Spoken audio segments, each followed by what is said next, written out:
सो hey guys, स्वागत है आप सभी को मेरे चैनल कोड इन्फिनिटी में। पिछले वीडियो तक हमने किया था फंक्शन और आज हम करेंगे रिकर्शन। ठीक है, तो देख लेते हैं रिकर्शन क्या होता है। जब कोई फंक्शन अपने आप को बार बार कॉल करता है उसको हम कहते हैं रिकर्शन। मतलब मान लीजिए कि कोई फंक्शन है, मान लीजिए कि रिकर्सिव फंक्शन नाम का एक फंक्शन है। ठीक है, सिंटैक्स में आप देख सकते हैं रिकर्सिव फंक्शन नाम का एक फंक्शन है। तो रिकर्सिव फंक्शन के अंदर बार बार रिकर्सिव फंक्शन कॉल हो रहा है, इसको रिकर्सिव कॉल कहते हैं। तो जब कोई फंक्शन अपने आप को कॉल करता है तो उसको हम रिकर्सिव फंक्शन कहते हैं। और इसमें हमें एक बेस केस देना पड़ेगा, मतलब कब ये कॉल खत्म होगा उसको लेके हमें एक बेस केस देना पड़ेगा, हम वो देखेंगे। और आप फ्लो चार्ट देख सकते हैं कि रिकर्सिव फंक्शन है, फिर स्टेटमेंट है, फिर कंडीशन आ रहा है। अगर कंडीशन ट्रू है फिर रिकर्सिव फंक्शन कॉल होगा। ओके, फिर स्टेटमेंट होगा, फिर कंडीशन होगा। जब तक ये कंडीशन ट्रू होगा तब तक रिकर्सिव फंक्शन कॉल होगा। ये सिमिलर है लूप से। आप कह सकते हैं मुझे कि हम लूप भी कर सकते हैं, लूप की तरह ही है, लेकिन लूप में हम इटरेट करते हैं और इसमें हम रिकर्सिव करते हैं। ठीक है, देखिए मैं एक सिंपल एग्जांपल से आपको समझाता हूँ। आप मान लीजिए कि आपको एक घर बनवाना पड़ेगा। ठीक है, तो घर के अंदर क्या क्या है? घर के अंदर विंडो है, बैल्कनी है, डोर है, सब कुछ घर के अंदर है। तो आपने क्या किया, मेक हाउस नाम का एक फंक्शन बना लिया। मतलब मेक नाम का एक फंक्शन बना लिया जहाँ पे आप हाउस को पास कर रहे हैं, मतलब कोई भी नेम को आप पास कर सकते हैं। तो मेक नाम का एक फंक्शन हमने बना लिया, उसका हम अंदर हम हाउस कॉल कर रहे हैं। फिर उसके अंदर क्या होगा, उसके अंदर हमें विंडो बनाना पड़ेगा, फिर बैल्कनी बनाना पड़ेगा, फिर डोर बनाना पड़ेगा। तो इसलिए हमने विंडो के लिए मेक विंडो नाम का एक फंक्शन कॉल कर लिया मेक हाउस के अंदर। ओके, मतलब मेक फंक्शन के अंदर और एक बार मेक फंक्शन कॉल हुआ जिसके अंदर वैल्यू है विंडो। पहले वैल्यू था हाउस, अभी हाउस से विंडो हो गया। मतलब पहले हम घुसे थे जब, तब हमें हाउस प्रिपेयर करना था। फिर हमने देखा कि हमें विंडो भी प्रिपेयर करना पड़ेगा हाउस के अंदर, तो हमने विंडो प्रिपेयर किया। फिर हमने बैल्कनी प्रिपेयर किया, फिर हमने डोर प्रिपेयर किया, ऐसे करके पूरा हाउस प्रिपेयर हुआ। हम स्पेसिफिक काम करते हैं, तो हमने क्या किया, मेक के अंदर विंडो पास किया। वो वाला विंडो के अंदर हम फिर फंक्शन कॉल कर रहे हैं मेक, जिसके अंदर हमें देखना पड़ेगा कि हम विंडो का ग्लास बनाएंगे और हम विंडो का फ्रेम बनाएंगे। ठीक है, तो ग्लास कॉल हुआ। ग्लास के अंदर जो वैल्यू रिटर्न होगा, मतलब ग्लास से, मेक ग्लास से जो वैल्यू रिटर्न होगा वो जाएगा मेक विंडो के अंदर। मेक फ्रेम से जो वैल्यू रिटर्न होगा वो जाएगा मेक विंडो के अंदर, ना कि मेक हाउस के अंदर। फिर मेक विंडो के अंदर, मेक बैल्कनी के अंदर, मेक डोर के अंदर से जो वैल्यू रिटर्न होगा वो जाएगा मेक हाउस के अंदर। अगर मान लीजिए कि आपका इधर मेक ग्लास है, तो और आप मान लीजिए कि मेक ग्लास के अंदर भी दो फंक्शन है, एक है ट्रांसपेरेंट, एक है नॉन ट्रांसपेरेंट। ठीक है, तो ट्रांसपेरेंट से जो रिटर्न होगा, जो भी वैल्यू रिटर्न होता है वो जाता है ग्लास के अंदर। फिर ग्लास और फ्रेम मिला के जो वैल्यू रिटर्न होता है वो जाता है विंडो के अंदर। फिर विंडो, बैल्कनी और डोर मिला के जो वैल्यू रिटर्न होता है वो जाता है हाउस के अंदर। ऐसे करके हमारा हाउस बनता है। तो एक ही फंक्शन बार बार कॉल हो रहा है जब तक ये कंडीशन ट्रू होगा। इसका सिंटैक्स ये है, पहले मेन फंक्शन से स्टार्ट होगा प्रोग्राम, फिर हम फंक्शन, जो भी फंक्शन क्रिएट किए हैं वो फंक्शन कॉल करेंगे। फिर वो फंक्शन के अंदर एक बेस केस होगा, एक कंडीशन होगा, और फिर वही फंक्शन अंदर से कॉल होगा। मतलब वही रिकर्सिव फंक्शन अंदर से रिकर्सिवली कॉल होगा। फिर हम देख लेते हैं। देखिए हमारे पास क्या है, हम फैक्टोरियल कर रहे हैं। फैक्टोरियल मतलब क्या, किसी भी नंबर को उसके पहले जो भी नंबर से उसको देके मल्टीप्लाई करना, मतलब अगर 5 का फैक्टोरियल होगा तो 5 इंटू 4 इंटू 3 इंटू 2 इंटू 1 होगा। ठीक है, सॉरी। तो हम क्या किए, पहले पहले फैक्टोरियल 5 किए तो नंबर आया 5 इंटू फैक्टोरियल 4, मतलब हम फिर से फैक्टोरियल कॉल कर रहे हैं, किसको लेके, 4 को लेके।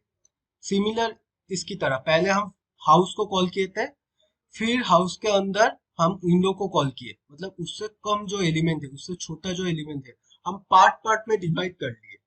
तो इसमें भी पहले 5 कॉल हुआ, फैक्टोरियल 5, फिर 4 कॉल हुआ, मतलब पार्ट एक पार्ट में डिवाइड हो गया।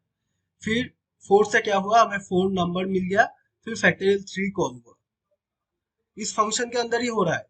फिर 3 से 2 कॉल हुआ, फिर 2 से 1 कॉल हुआ, फिर हमें 1 मिल गया। फिर टोटल जो वैल्यू रिटर्न हो रहा है, मतलब आप मान लीजिए कि ये 2 इंटू 1 फैक्टोरियल 2 में रिटर्न होगा, फिर 3 इंटू फैक्टोरियल 2 का जो वैल्यू मतलब 6, वो फैक्टोरियल 3 में रिटर्न होगा, फिर 4 इंटू 6 मतलब 24 फैक्टोरियल 4 में रिटर्न होगा, फिर 5 इंटू 24 मतलब 120 फैक्टोरियल 5 में रिटर्न होगा। तो टोटल मिला के 120 रिटर्न होगा। चलिए यही चीज हम प्रोग्राम से देख लेते हैं कैसे हो रहा है। देखिए हमने सिंटैक्स लिख लिया, मेन फंक्शन लिख लिया, ठीक है। उसके अंदर हम एक फंक्शन लिखेंगे फैक्ट नाम का, और उसके अंदर हम एक वैल्यू पास कर रहे हैं एन नाम का। तो एन नाम का हमने वैल्यू पास किया, इसलिए हमें एन डिफाइन करना पड़ेगा। और अभी हम यूजर से वैल्यू ले लेते हैं। एन के अंदर हम वैल्यू पुट कर लिए, फिर अभी हम फंक्शन क्रिएट करेंगे। हम वॉइड फंक्शन क्रिएट कर रहे हैं, और जो हमने वैल्यू पास किया था वो हम दे रहे हैं। अभी आपको पता है, मतलब इसका बेस केस क्या होगा। इसका बेस केस जब तक 0 और 1 तक जाएगा, अगर यूजर हमें 0 देता है तो 0 का फैक्टोरियल 1 होता है, और 1 1 का भी फैक्टोरियल 1 होता है। तो हम लिख रहे हैं इफ n इक्वल्स टू 0 और n equals to 1, then return 1। और एल्स पार्ट में हम लिख रहे हैं, हम अभी क्या करेंगे, रिटर्न, हमारे पास n है, मतलब देखिए फैक्टोरियल 5 जब घुसेगा हमारे पास n क्या है, 5 है, और हमें n माइनस 1 मतलब 5 माइनस 1 4 हमें करना पड़ेगा, मतलब n into fact n minus 1। फिर ये जब फैक्ट कॉल होगा, n माइनस 1 में क्या जा रहा है, पहले n में क्या गया था, मान लीजिए कि आप 5 गए थे,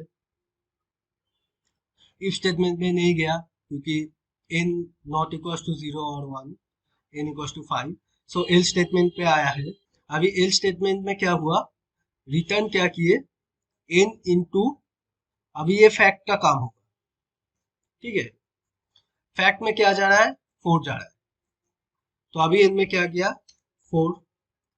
फिर यहाँ पे तो आप मान लीजिए कि इस पार्ट में क्या हुआ, 5 इंटू फैक्ट 4 हुआ पहले, फिर जब 4 जा रहा है, फिर 4 इंटू फैक्टोरियल 3 हो रहा है, फिर 3 इंटू फैक्टोरियल 2 हो रहा है, क्योंकि n माइनस हम कर ले, n माइनस 1, ऐसे करके 2 इंटू फैक्टोरियल 1 हो रहा है। अभी जब फैक्टोरियल 1 होगा तब इसमें 1 आएगा, तो रिटर्न 1 कर देगा। चलिए हम देख लेते हैं रन करके। और एक चीज, इसमें हमें इन करना पड़ेगा क्योंकि हम रिटर्न कर रहे हैं, और ये जो वैल्यू है इसको हमें सेव कर लेना पड़ेगा। तो हमने क्या किया, आंसर नाम का एक वेरिएबल डिफाइन किया, और answer is equal to fact n, फिर printf percentage d comma answer. चलिए रन कर लेते हैं।